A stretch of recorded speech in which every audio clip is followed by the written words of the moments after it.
Welcome to Event Radio, covering local drag racing, stock car racing, motorcycles, go-karts. If it's got wheels and you can race it, you'll hear about it here. Event Radio is motorsports radio on steroids.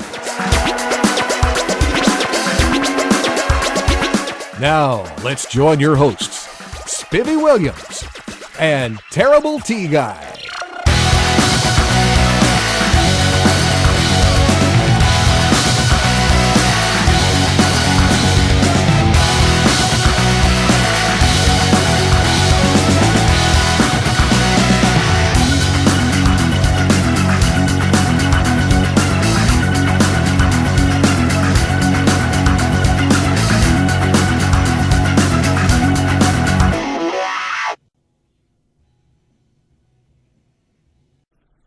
All right, welcome to the next edition of Event Radio.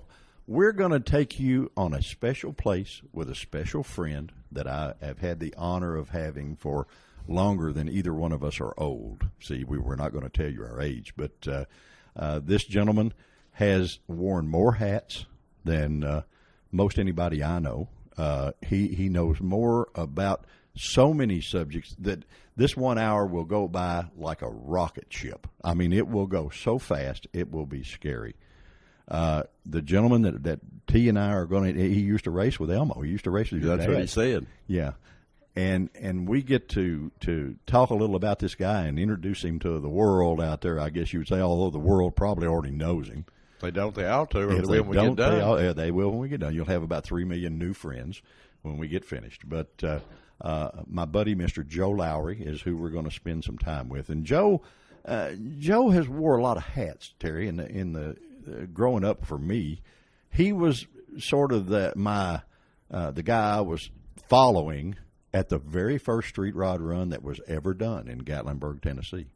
He and a guy named Ronnie Hunter and another fellow worked for a company called Rayco.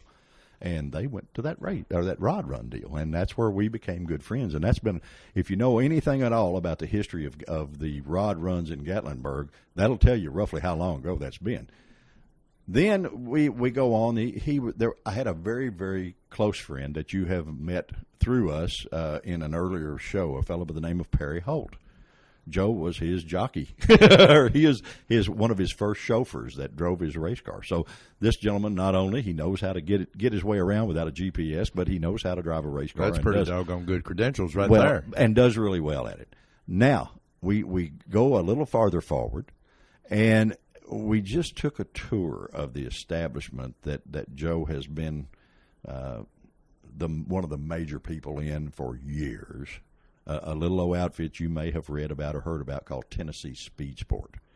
Tennessee Speed Sport has been around forever, but we just took a little tour of a warehouse that blew me away. I don't know. They go through here with grocery carts, and it looks like Kroger's on a Friday afternoon. I mean, as much stuff as they have in here, and they've got everything known to man.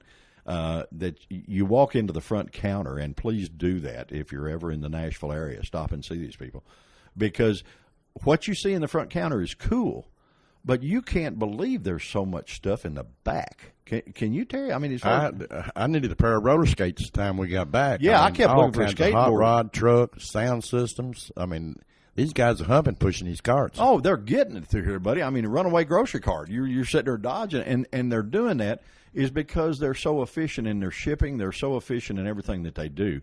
And a lot of the reason that they are efficient is this gentleman sitting across the table from us. He has worn, I'm going to say, every hat in this building at some point or another. And guys, if you don't know where it is, if you can find Hooters, you can find it here. Cool place. But we'll give you some addresses and stuff later. This is kind of like the Sears and Roebuck for automobiles. Yeah.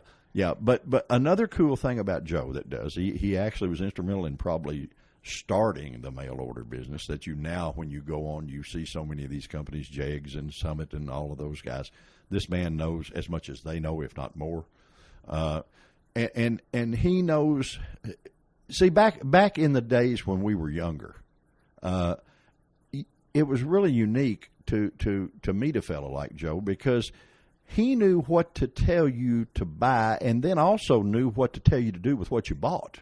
You know, and that doesn't happen anymore. And if you go to a mail order company, yeah, they know what to sell you, but here I get this box. Now, what do I do with it?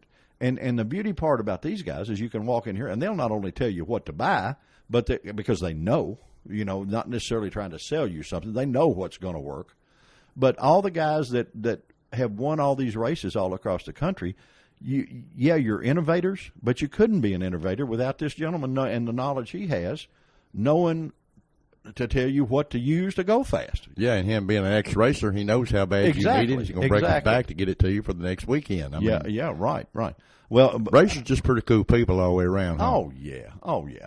Well, before we get his head so big that he can't go through this door, we need to formally introduce you to a gentleman that I have been honored to call a friend for lots of years, Mr. Joe Lowry. Joe, how are you, my friend? Thanks, Stevie. Thank you for those compliments. We give my $20 later. You know, I'll take my 20 later. You know, you've been doing this for how many years, buddy?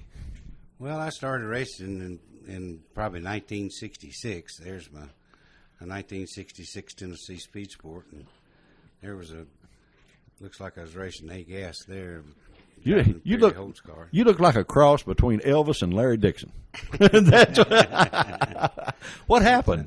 No, I'm just kidding. Well, probably a lifetime in the hot rod business, but I used to get out of high school, and I just liked the chrome-plated stuff and the hot rods, and I went up to the speed shop one afternoon before I went to work there, and a blue Cobra drove up, a 427 Cobra, and I was still in high school. And the man drove up, and I thought I was going to faint.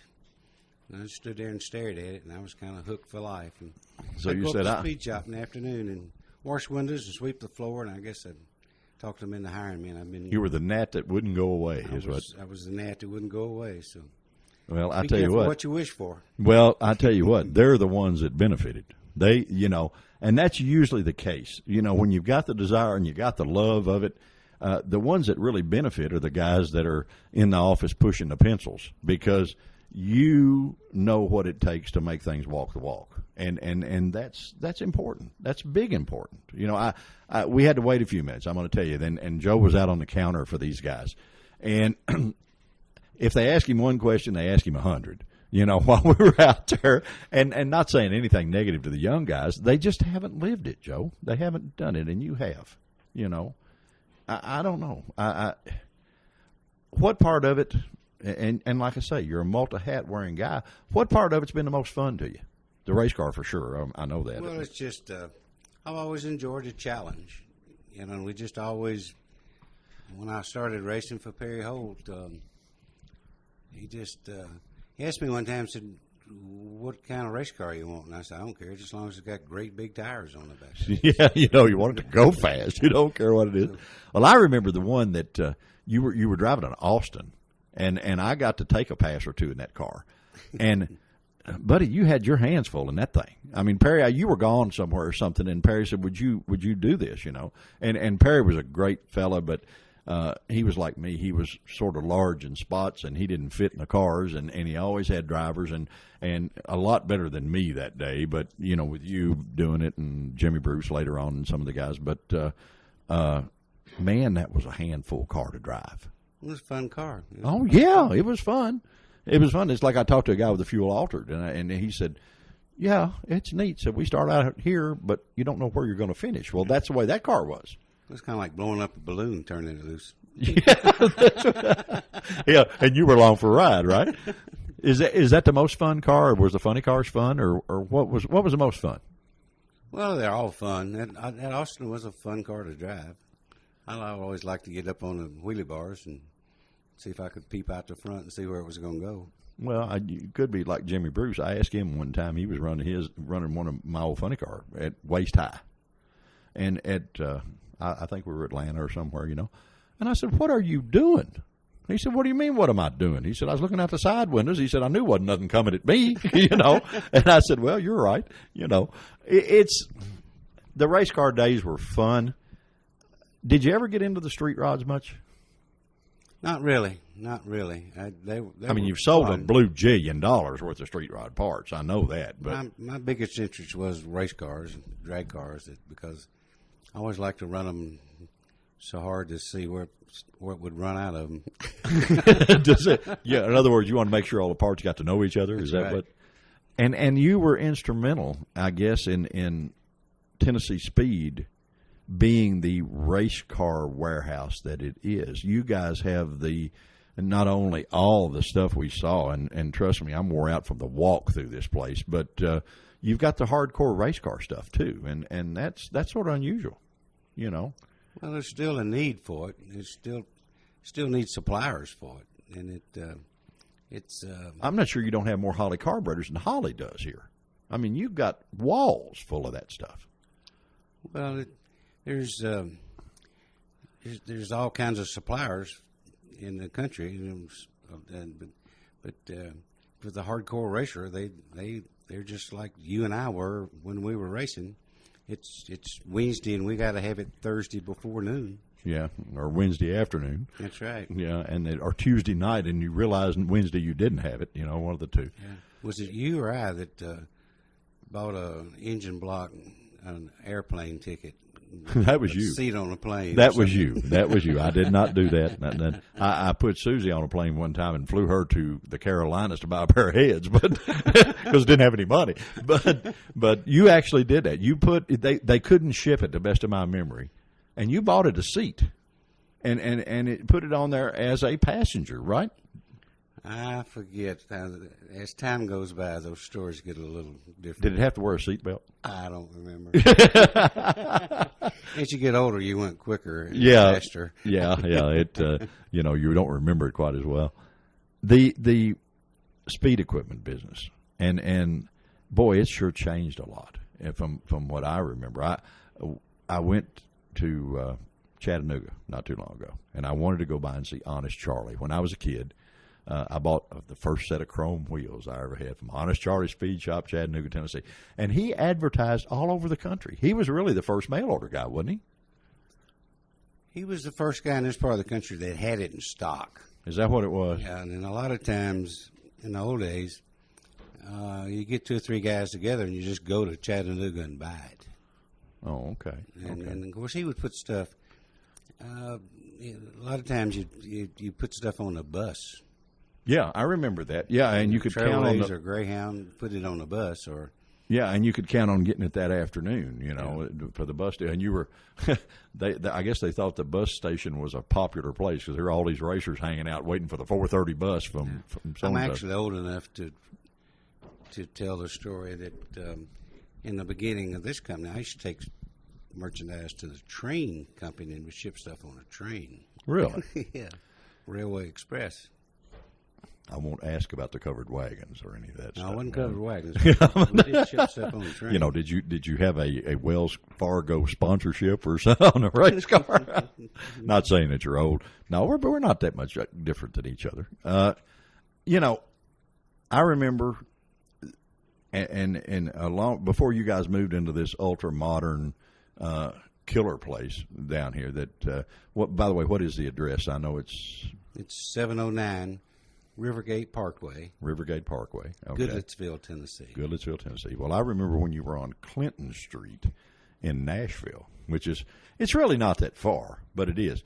And now the guys on TV, the American Pickers, have taken over all that into town and turned it into a tourist deal. It wasn't a tourist deal when you were down there. No, it was not. It was in a bad part of town. Didn't you have to park inside the warehouse or something? If it was after dark, you did. Yeah, you better be in the warehouse, or they would haul more speed equipment off than you all were selling.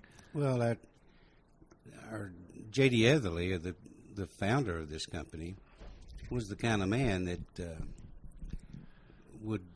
we had to make do with what we had, and that's what we could.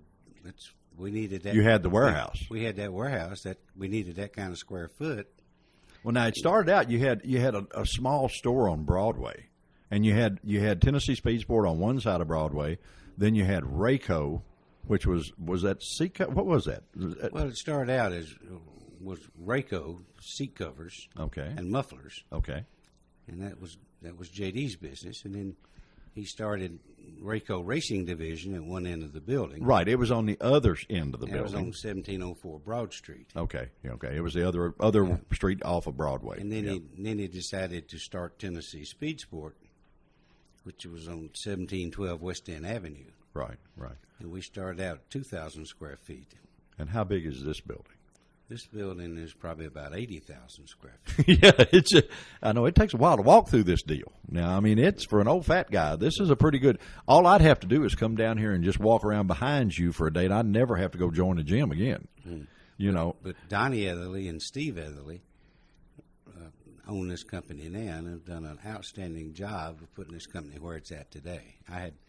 They are the founders and the driving force behind this company today. Well, they've had some good coaching. Because you've been right there alongside of them, and anything they need, old Uncle Joe sort of just steers them in the right direction, you know, because you've got the experience, and there is no substitute for that. I don't care.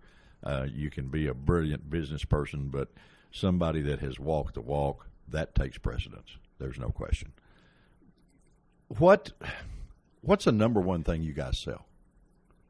Well, racing and speed equipment and truck accessories. Yeah, when you come in the front, guys, they have a full race flathead on a motor stand, and I hope that, you know, I've been waiting to see if they were not looking. I was going to try to roll it out and get it in the back of my Suburban. Boy, that is so cool.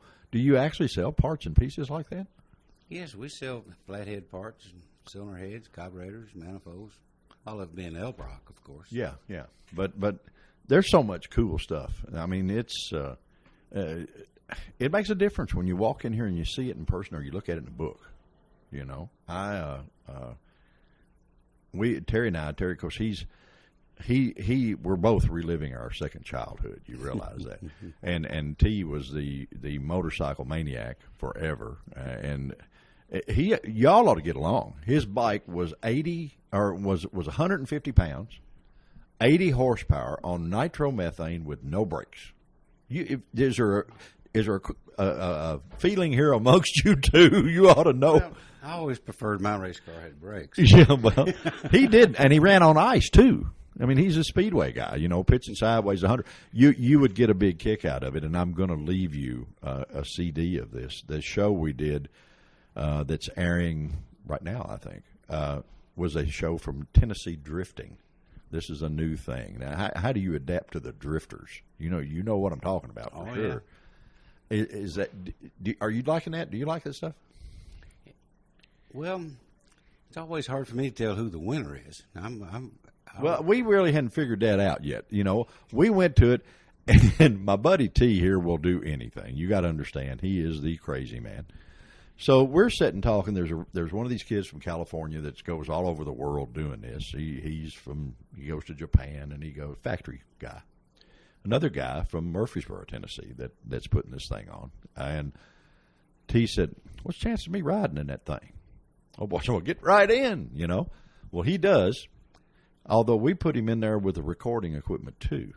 And you will absolutely love that. If you haven't listened to our show, you need to go on Live 365, or you need to go on our website and just push the play buttons, or a little later on you can go to our archives and pick it up. But that's an experience. For the first time I heard the tape, Joe, I first thought he was cussing, you know. Then I listened to it again. He's praying in this car, you know. It was really cool. But we try to go the extra mile on this deal and do it, and we have to tell a lot of people that we're not radio people. We're race car guys and motorcycle guys, you know. We don't know about this stuff, and you're the same way. But we have lived it. So you and I can talk that stuff, and we know what we're talking about, you know. Now, whether all these people out there in radio land have a clue or not, we don't know, but we know, you know. And we'll at least tell you the way it is. Out of all the hats you wore, have you got a favorite? Oh, it's hard to say. I enjoyed my racing. I enjoyed racing and putting the helmet on and racing the cars. Yeah, but you promote events here. I mean, I came to an event down here, and you got Don Gartlett sitting over here. You got all these superstars in this building for your clientele that you distribute this stuff to come, not for the public, but for the retail outlets that buy from you guys. I mean, that's got to be fun putting that together. Oh, it is. It's all fun, and I enjoy the industry, and this speed equipment. I guess I still enjoy the same thing I enjoyed when I used to come up when I was in high school, being around the speed equipment, the racing equipment. And you don't have sweep floor anymore, though. I don't have sweep floor, but no. the people I've met, and the industry people I've met, and all the reps and the people in the industry, it's just like anything else. The people is the grand part. That's always the part, and we've talked on previous shows with other guys. The stuff that we did growing up let you meet people that are your friends for the rest of your life. You know, even if you don't see them for 20 years, you know, they're still your friends, just like they were. And I'm sure you run into the same thing. You see people all the time from everywhere, you know, that you know. I don't know. You had a long stint with the Kentucky Gambler funny car with Dan Nemo and those guys. Enjoyed racing with those guys. Yeah. But and they looked to you for advice of what to do, and they wound up being national champions. You know, so you, like I say, the hats you wear, they fit well. You know what to do with it. You know. When I raced Elmo Guy, Terry's dad. My favorite Elmo Guy story. All right. Is it raced him and could never outrun him. Could never. Well, you were one of many. You were one of many. But we finally lucked up on a carburetor cylinder head camshaft combination, and I was told it was the same cam grind that Terry was running. I mean, Elmo was running. And it was at Bowling Green one Sunday afternoon, and we left together and at the same ratio in the rear end and the same tire diameter, and we went in low gear. And Elmo looked at me in low gear, and we got second gear, and Elmo and I looked at each other in second gear, and we put it in third gear, and Elmo and I looked at each other, and we're still dead, fender to fender, and we stuck it in high gear. And Elmo looked at me, and about that time he put about 3 foot on me right before the finish line. So we run the next week, and it was the same scenario, and I never did get that 3 foot back. He beat me 3 foot 3 weeks in a row. Well, you can bet he worried about it all week because if it didn't go right on Sunday, it was kind of rough on Monday. Well, I don't know where he kept getting that 3 foot, but he put 3 foot on me in high gear 3 Sundays in a row. I think his mom put 3 foot of her foot up his hind end if he didn't win. Yeah, not a lot of people know, but Terry's mother was a wonderful lady. She was a sweet, sweet lady. And if Elmo did not win, he didn't get dinner. So he had a little motivation. You know, she wouldn't cook for him. Am I right, Terry, that she wouldn't fix him dinner if he got beat? She wouldn't fix it near as good as she would if he had won. And if he done something silly and come off the line slow or something like that, she would really make it hard on him the next week, you know. Well, he was a terrific racer. He was a terrific racer. Well, thank you, Joe. He was the man it was when I was running D-Gas. Yeah. We go to Bowling Green, and he just on Sunday, if you run D-Gas, you thought you were somebody, you better go get you some Elmo because he would teach you different. You beat Pop, you done some, huh? Yes, sir. I never did outrun him. Yeah, we've talked about that, and a matter of fact, the first show that we're going to let you listen to before we are going to leave you a CD of. Not a lot of people know that Terry and I met each other racing go-karts, and we raced at Beach Bend, and Elmo and my daddy and all that stuff. Well, we continued to be great buddies and still are to this day, some 60 years later or 50 years later, however long it is. But we would go back, and Elmo would put us in the trunk of the car of the 55, taking us into the racetrack, and we would go to the park. You know, I mean, we didn't care about all those drag racing stuff. We was racing go-karts. You know, we didn't care. Well, we decided one day, I don't know, for some reason, that we would stay down there and watch. And we came up, and I blame Terry, and I don't know, it may have been my idea as much as his, I don't know, but we're going to blame him for it. We had logically figured out as 2 9-year-old or 10-year-old kids, if we snuck in the trunk, we can ride down the racetrack in the trunk. We actually got in the trunk of that thing, and until you've ridden a 1050 4-speed car loose in the trunk, you hadn't had a ride. So, and Elmo got on us a little bit at the end, but it wasn't really that bad. But that was my first experience going down a drag strip, was in the trunk of Elmo Guy's 55 Chevrolet. So, and Terry was worse than me.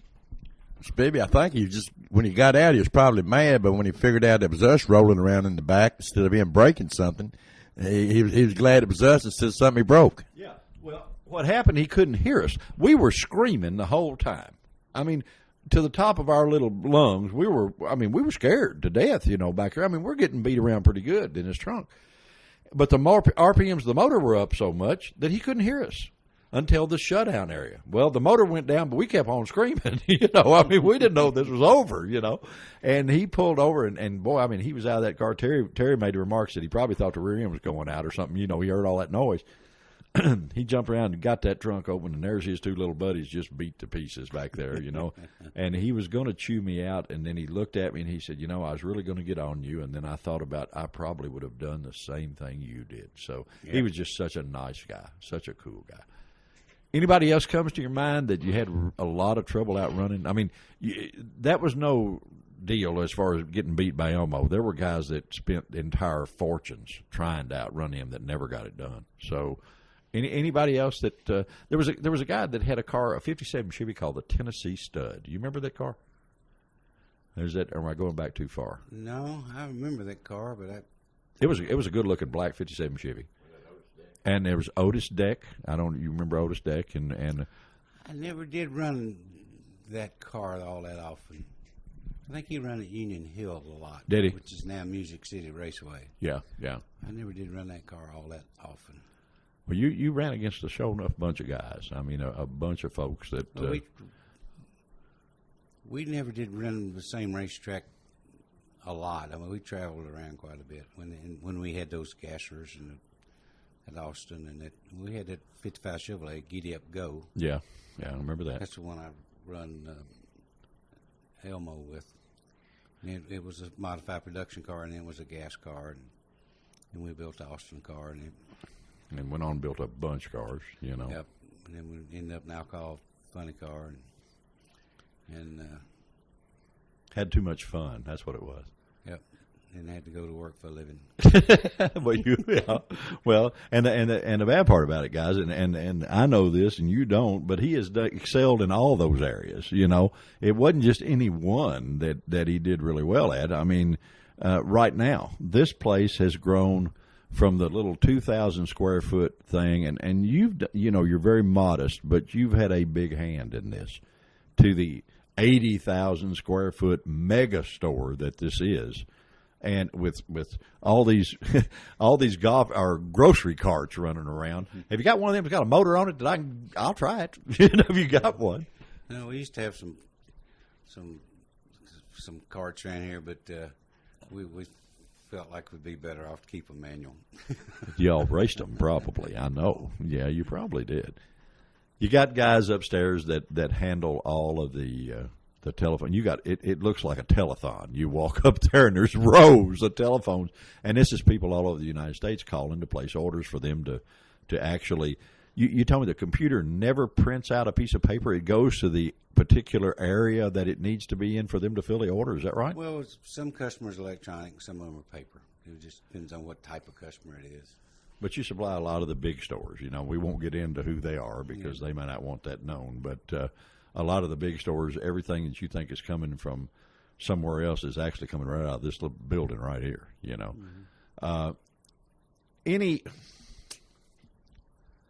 I guess the time we went to Gatlinburg, what was the reasoning for going down there? You remember? You all had the Rayco van. Were you just hustling product, or what were you? What was the reason for going? Because it was the very first one that was ever held. So, and it couldn't have been but 20 or 30 people at the whole thing. You remember, or am I going back too far? I don't think it was that organized. I think it was just it was one of the local clubs, and I don't think it was really an organized club. I think it was just a bunch of people got together and said it would be a good weekend to go. And it was kind of cold. Oh, it was real cold. It was real cold, especially coming home. I made a mistake of my dad going down there. He was afraid my hot rod wouldn't make it, and I was a kid, young punk kid. So he and my mom followed us down there in their car. Well, my car it didn't have any side windows, but it had a convertible top. And it was nice in Gatlinburg. Oh, it was beautiful. We take the top off. Old man gets tired. He's coming home, with the top in the trunk, So we got a little chilly coming home that night, and along with throwing the fan through the radiator about Cookville or somewhere, and doing some major overhaul work on the side of the road. But that was fun, though. That was fun stuff. Tell me a good funny car story. You got to have a million. Well, my favorite funny car story is we was at a racetrack one night. Jimmy Bruce was driving the funny car for Perry Holt. No better in the world than Bruce. And I forget where we was at now, but the drag strip running right down next to a river, and the fog had come in. It was late. We'd already made 2 passes, and we needed to make a 3rd pass. And I forget who runs a match race. And Jimmy Bruce had suited up, and the fog was bad. It had pretty good light first 300 foot of the racetrack. And I had quit driving, but I had my fire suit there in the truck and the trailer. And Jimmy Bruce looked down the racetrack and said, Headman, which is the nickname we called Perry, said it would take a fool to drive a race car down that racetrack tonight. And Perry said, "You're right. Joe, get your suit. Suit up, Joe." Yeah, But Perry knew that I knew what to do in that situation. Well, there again, the experience. When Bruce started, you got to understand, Bruce never went down the racetrack in any kind of car at all but a funny car. But Bruce His first and last ride. It was wide open till the very end, regardless whether it had headers left on it or a nose or anything. Oh, I know. Well, listen, I had the pleasure of Jimmy. I mean, we did good. We won. It was win or kill it. Yeah. There was no in between. And I watched him do some stuff that I was amazed with. And I would ask him why he did it, and he always had a logical explanation. It didn't quite buy him a lot of times. They cost money, but he did. So what did the run turn out? Was it slippery? Well, Perry knew I had enough sense to. Knew that I had enough sense to smoke the tires about a half track and idle down through the fog. Yeah, there you go. To make it look good, right? Most of those old match races, though, they were on such little bitty places. Oh, they were dangerous. Oh, very, yeah. I mean, I've seen a couple of them where you could stick your hand out the side of the car and touch the other guy's hand, And, I mean, that's a pretty narrow racetrack. Well, Perry was probably the best in the South at getting down them. Oh, yeah. As far as tuning the car to get down them, and Wayne Mahaffey was one of the best drivers in the country.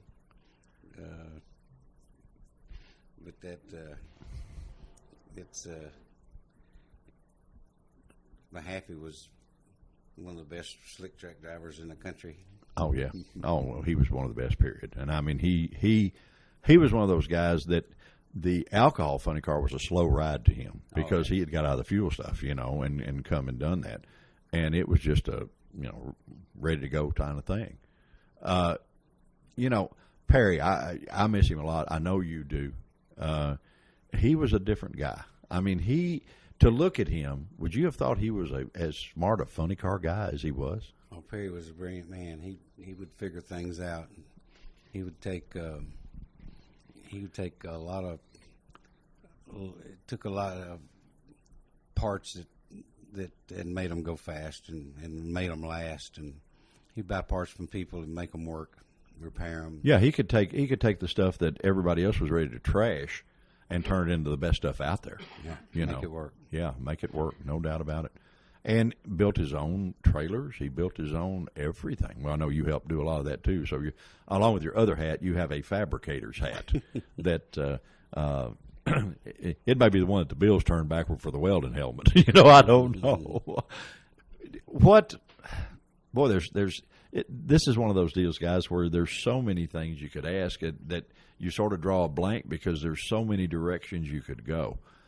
The Ronnie Hunter. Whatever happened to Ronnie Hunter? Oh, Ronnie got into the barge business. He owns some barges that push sand and stuff up and down the Cumberland River. Really? Give you a couple of more names that you can tell me. David Majors. I hadn't seen David in a long time. I couldn't tell you about David. Don't know about Larry Stewart. I saw David about Larry Stewart. So last time I knew about Larry, he was in the junkyard business out in Laverne. Really? Okay, all right. Well, he's wore a lot of hats too, but I mean, there were all these guys, people, and if you're on the west side of the country, you will not know who we are talking about, but they are local legends, if you will, in our area that did stuff that back then that was only done on the West Coast. It was not done in this part of the country at all, and these guys excelled in it. The two fastest six-cylinder race cars in the United States were David Majors and Joe Williamson.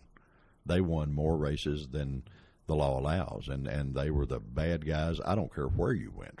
If you could beat those guys, you could walk the dog, you know. But drag racing was different then, don't you think? It was. I mean, I know that it's different as far as the bracket. What do you think about bracket racing? What do you? I asked you about that. You're from the old school, and I may have stepped on some toes there but bracket racing to me is cool, but I don't understand it, and I think that I'm probably not intelligent enough to understand it. These young kids they got their mark, you know. Well, it's the backbone of racing today locally. If it wasn't for bracket racing, there just wouldn't be any drag racing locally in this part of the country. Oh, everywhere, not just here. And those are the guys that buy the pieces, right? Yeah, everybody I sell to today is a bracket racer. There's just very few heads-up racers. Yeah. It's just heads-up racing is very, very expensive. Oh, well, sure it is. I mean, even... Do you think that it's partially because it's hard to understand that makes it, you know, I know I took my wife to the races, and Susie's been around race cars forever. You know, I mean, she's been put up with me for 40 years, you know, and she's been in every kind of stuff. And the one, she watched I guess it was maybe a super comp car that had the delay deal. You know what I mean? Where you nail the throttle and it falls on its nose and then it picks up again. And she said, why are they doing that?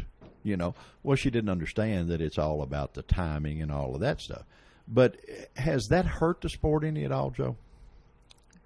Not as far as the participant. Oh, no. But as far as the fan. Well, I mean, you got to have fan before you got a participant. The fans don't go to the racetrack to watch that class. Well, they go to watch what's on TV now. Yeah, they go to watch the pro cars. They go to watch the top fuel cars and the funny cars, and you know, a lot of them even go to the bathroom doing pro stock. You know, they watch the other cars. You know, and is that due to TV? Do you think, or just that much more exciting? Well, on Sunday afternoon when NHRA is running, I don't miss a round of NHRA on TV. And you've lived it all. You've lived it forever. You know, but if I'm at an NHRA event, when Top Fuel and Funny Cars running, I'm in the stands. But when they're not running, I'm in the pits, looking around, checking it out. Yeah. Yeah, I don't watch. But I guess what I'm asking, are there enough participants involved in bracket racing? When we grew up, everybody, there were as many race car guys as there were basketball players. Okay, and it's fallen off. And I think what I'm asking here is to try to, because of your knowledge, why is it falling off? You know, the young guys that are bracket racing are doing great. I mean, and we're certainly not taking anything away from them because they're brilliant to do all the things they do. But before you can have a racer, you got to have a participant that's interested. And how do they get interested, Joe? I mean, that's what I'm asking, I guess. In your opinion, I mean, how do they get interested in it? Well, they start on a local level. But are they going to start on a local level? They're going to start in a Griswold wagon, huh, and just keep on working their way up. Okay, all right, that makes sense. Have you ever tried to do a bracket car? Oh yeah, really? I had a Honda bracket car.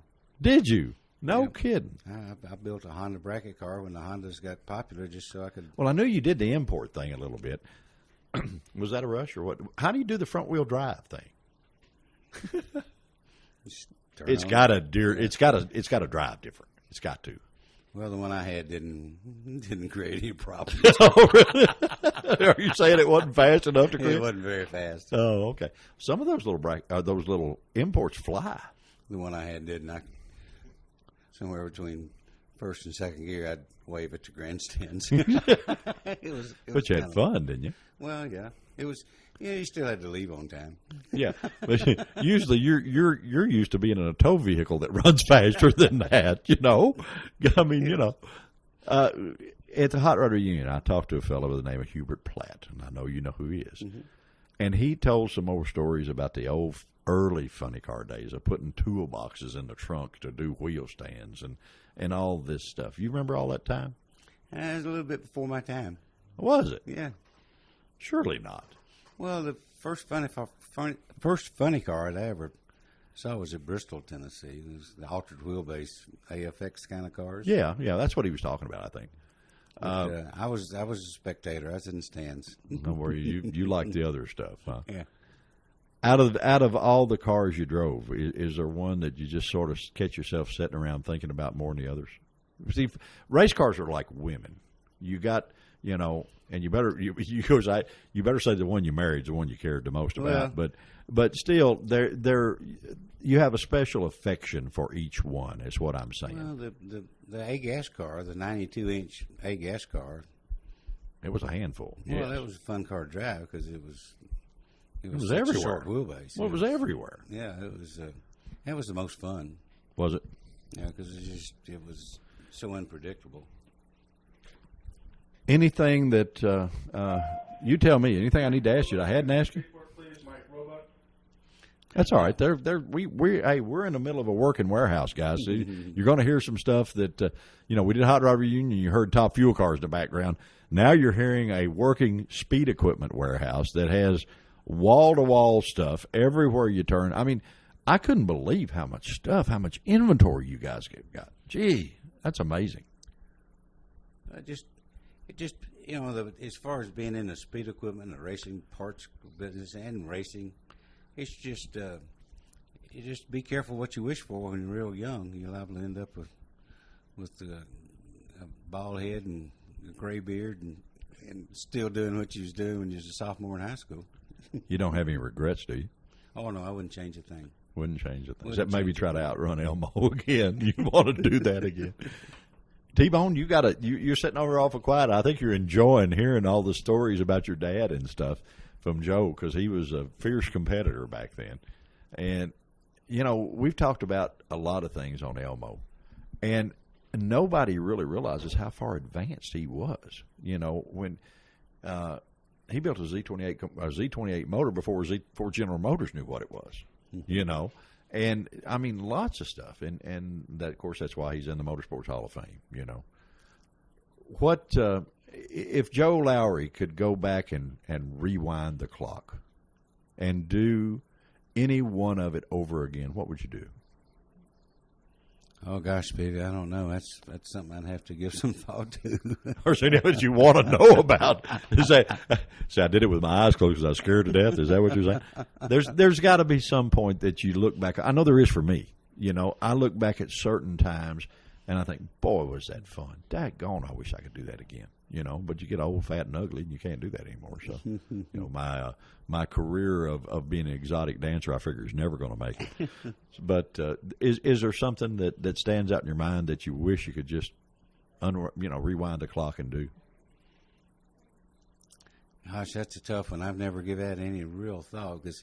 Or did you just have too much fun back then? The part I always enjoyed about drag racing was the challenge. Once I got it figured out and how to do it, and the challenge was gone, I was always looking for something new to challenge me. But hasn't this business been the same way? If you think about it, starting out in the little 2,000 square foot building and coming to this behemoth that we're in right now, hasn't that given you about the same challenge or quest to master? Well, any business is a challenge, and as the electronics this business changes, and you have to reinvent your business. You have to reinvent yourself every so often. to meet the challenge of business or racing or whatever you do, because new challenges come to you. But once you like when we was racing alcohol funny cars, of course the new challenges come, new financial challenges too, because once you get one combination figured out, somebody figures out how to go 0.2 quicker, so you got to spend more money to go with that. So, but the challenges is what I've always enjoyed about either business or racing, because there's new challenges, and I always enjoy the challenge. Well, buddy, I'm telling you what, you've met them all head on as far as I've known, and I've known you lots of years. And this little hour that we had just flew by here. I mean, they go so fast that to me, I sort of hate to see them come to an end, but they smack our hands if we go too long, But this is a treat. Joe and I have been friends for, oh Lord, how many years? Long time, and we've done some crazy stuff, and we've done some sane stuff.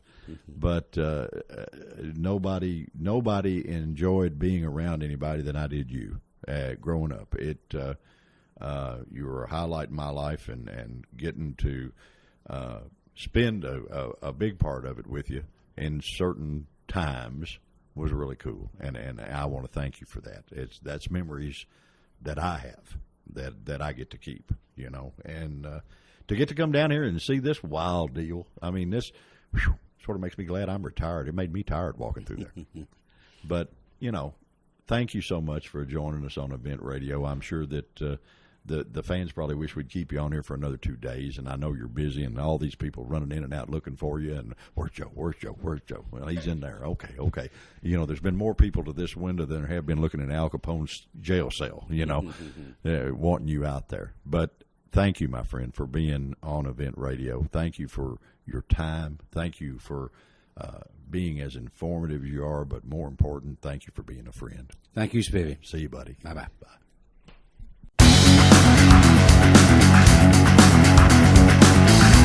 You've been listening to Event Radio, covering local drag racing, stock car racing, motorcycles, go-karts.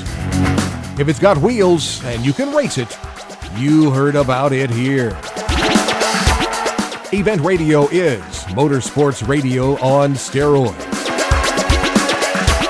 Join us next time with your hosts, Spivey Williams and Terrible T Guy.